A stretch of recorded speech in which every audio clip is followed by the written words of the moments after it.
Alright, so I am in more pain now with my throat, but that's why this video is going to be kind of short. It's going to be like 11 minutes, I think, so I think I can power through that. But before we get started here, check out my Heimdall video to enter the giveaway. I'm going to close it kind of soonish, but I'm not like too sure, probably the 8th, so may as well enter now, and you enter by subscribing and commenting your Mcoc New Year's resolution. But remember that every 1,000 subs gained in January is plus 1 Dazzler Pass giveaway February 1st. And the current count is 15.9 thousand, so we are almost at that first milestone, which is absolutely insane. Y'all have just been crushing it, and yeah, let's get started with the video. Very short one about Rintrah. I pulled him as a 7-star pretty recently, and I took him in a rank 2 in one of my most recent videos as well. And yeah, I want to talk about him for a bit, because he's a very interesting champion that I think is going to have mixed reviews overall, despite him being like really hyped up as a 7-star champion. So Rintrah, here's how he works. You want to spam hits into the corner and get your ruptures up. Then you want to drop the SP2, and after you do that, you're going to do a lot of damage. But here's the thing, if it crits, that's what happens. It's a 31-second fight. It's really crazy, but then there's the times where he doesn't crit. But to be fair, Rintrah is a champion that even if you don't crit, the damage output in those battlegrounds health pools and those smaller health pools, it's kind of just okay. It's not even a big deal if he doesn't crit in those scenarios, because usually if he fails the buffs, if he's awakened especially, he won't really struggle to get to that second SP2. And most champions survive one non-crit SP2, but two non-crit SP2s in battlegrounds, that's a bit of a different scenario for sure. So yeah, here I dropped the second SP2, and there's just no chance of survival there because it's a 96,000 non-crit, which is still very impressive for sure, and 35 seconds is great. But now we have some other nodes here, and we have some higher health pools. Now this is where Rintrah, you could argue that the lights are kind of too bright for him, because if he doesn't crit in these matchups, the fight time difference is so drastic.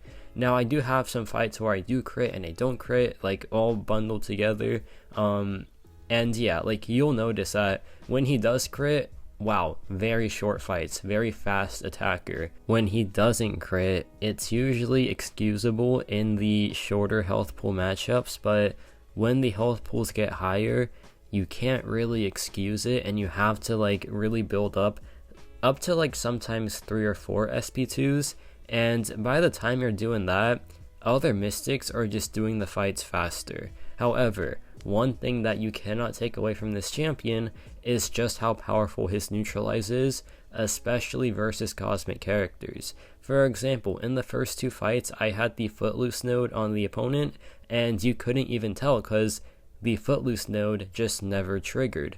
And that right there was a 1 minute fight, not too bad at all. Now we have this Helen Hardy Miss Marvel fight here, and yeah, like I was saying, his damage output might be a dice roll, but his buff control and his other utility is pretty solid and pretty guaranteed. Against non-cosmic characters, the Neutralize is shorter, and it's not a full 100% chance, but the chance is so high, and it's on every single hit, to where most likely you will have all the buffs under control. However, like I said, it is a 60% chance, and it isn't fully guaranteed, and I have an example of that in this next fight here, but that one was 20 something seconds. Like I said, if he crits, it's just over. The amount of seconds that you save with just one SP2 crit is honestly a bit absurd. But now we have this Star-Lord fight here, and it's the same node, and you're going to see that the Neutralize, it does apply very often, right? It's mostly reliable in these non-cosmic matchups, but there's always the scenarios where you just get unlucky, and that's the case with like any fight, obviously, right? But yeah, so far so good. We haven't seen a regen buff yet in this matchup, so we're making good progress for sure. And yeah, here we dropped the SP1 to manage our power, but like the power management with Rintrah Unawakened is very straightforward. It's when he's high sig, that's when it starts to become kind of problematic. However, you can work around it for sure.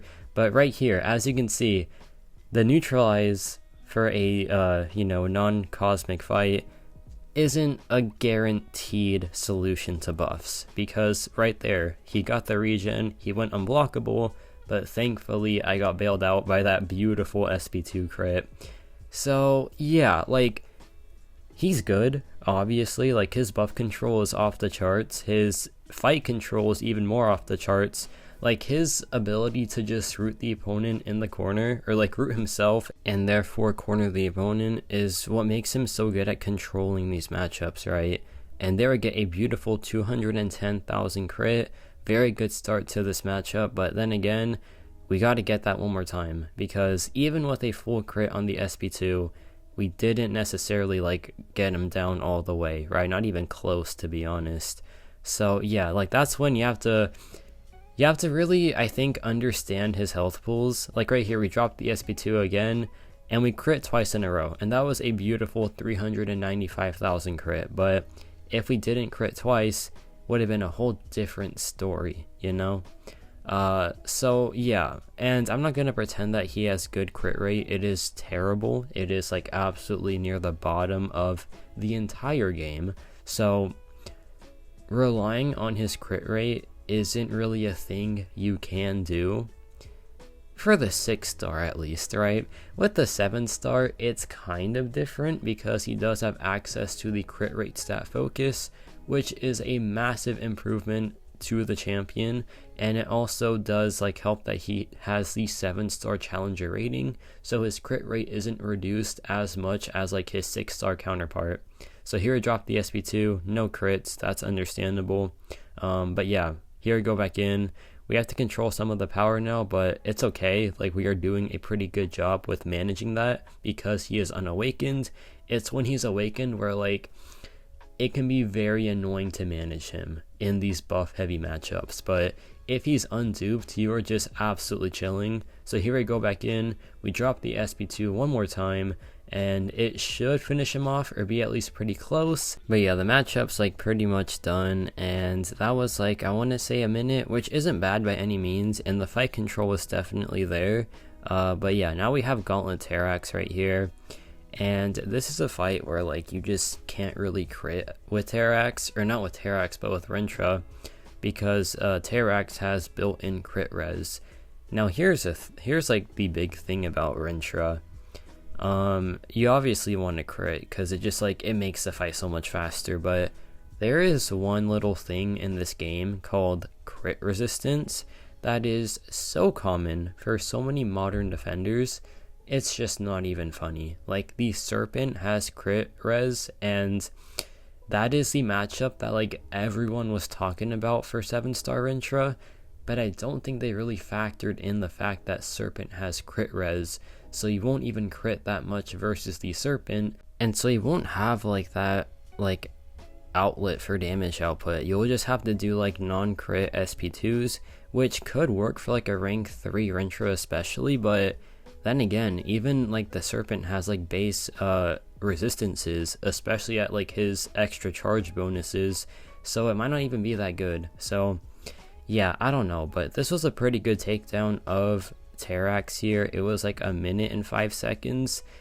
Then we have this matchup, and this is where I was like, okay, I really gotta sit down and like really think about what my thought, like I gotta think about how I really feel about this champion, because this could have been a really fast fight, right? It could have been incredibly fast if he just got the crits on the SP2. And I'll play spoiler here. I don't crit on any SP2 except for the final one that was just like way overkill, and it makes for like a 2-minute fight. That is a massive difference compared to any other fight in this video, and I'll be the first to say it. I think that difference in fight time is just a bit too drastic for me to call him like anything but just decent in these type of health pools. I think he does have a place in like the Battlegrounds health pools for sure, because even like 2 non-crit SP2s will just get the job done. But the higher the health pool goes, I just don't really see Rintrah having much value there, except for his utility. I think his utility is still very strong. Like, for example, in this Gauntlet Vision fight, the whole point of this fight is to showcase the taunt mechanic, which is working very, very effectively in this matchup. He is taking care of the Surging Vengeance node very, very well, and that was the main highlight of this video, or like of this fight for sure. The damage output was just a bonus. However, the damage output was so disappointing to the point where I kind of had to call it out just a little bit. But then again, it still is worth noting that the power control and the fight control in this matchup is absolutely stellar. So while he might not be your go-to for damage output in these type of matchups, he will still be a very, very good control character, and the combination of those two things will make him just a great champion in general. So am I worried about this character? Only situationally. I think that he is a great champion no matter what. I think he is a great addition to any roster given his defensive value, and I believe that with his fight control being so good and so reliable, and his buff control being very reliable versus cosmic characters, I think that anything besides that is just kind of house money. And given that his damage output can be top tier, especially in like those Battlegrounds type of health pools, where like he does shine on defense, so I think it's safe to say that he is a Battlegrounds focused champion, and that's what makes me believe that he is just good in general. However, if you want like a champion for questing for those higher health pools, this might not be your guy unless you're willing to sacrifice like the gamble that is his SP2 crit. So yeah, very fun champion, very fun, very reliable with his control. And yeah, let me know your thoughts on Rintrah. I don't know how many more days I'll have to talk like really low and like with like pain every single second, but we'll see. And yeah, be sure to subscribe. We're almost at 16K. We are so close. I really appreciate all the support, and yeah, that's about it for me.